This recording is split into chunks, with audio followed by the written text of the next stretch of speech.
What do you see here? A place where NBA basketball and NHL hockey is played, right? Do you see a tomato plant? A cucumber? No, you won't see any plants growing here, unless that's how you want to describe Bobby Portis playing defense. So why is this and many other NBA and NHL arenas called a garden? The answer to that and much more useless information you didn't think you needed is coming up right after this.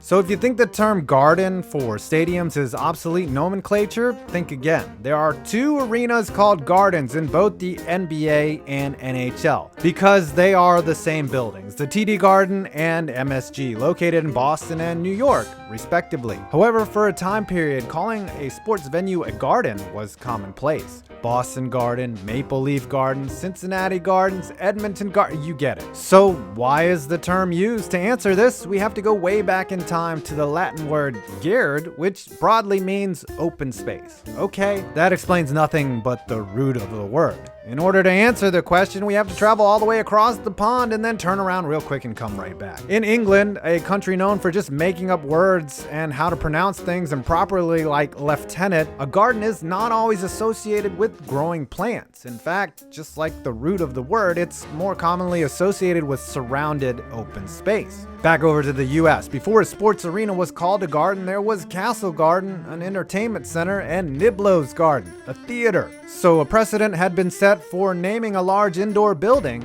a garden. Behold, a sports arena in New York would be built in 1874, and 2 years later, in 1876, it would be named Gilmore Garden by tenant Patrick Gilmore. Why?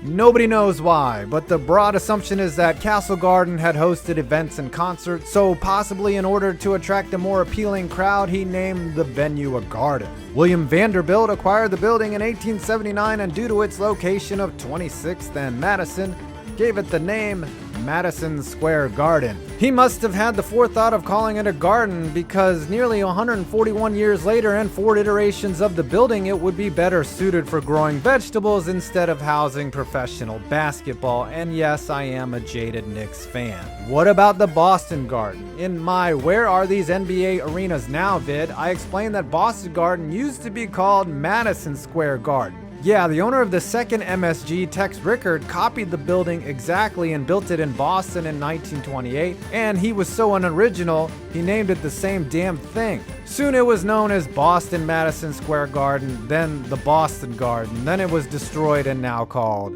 TD Garden. Maple Leaf Gardens? Canada doesn't like to copy anything from America. I mean, hell, their bacon is just ham. But they did build the Arena Gardens in 1912 and then the Maple Leaf Gardens in 1931. Nobody knows for sure why they named them this, presumably because MSG had started using the term and the name Arena sounds really dumb. Honestly, naming sports stadiums garden isn't too commonplace nowadays, as the most frequently used names for a small stadium is now actually center, along with some non-related naming partner like Amway.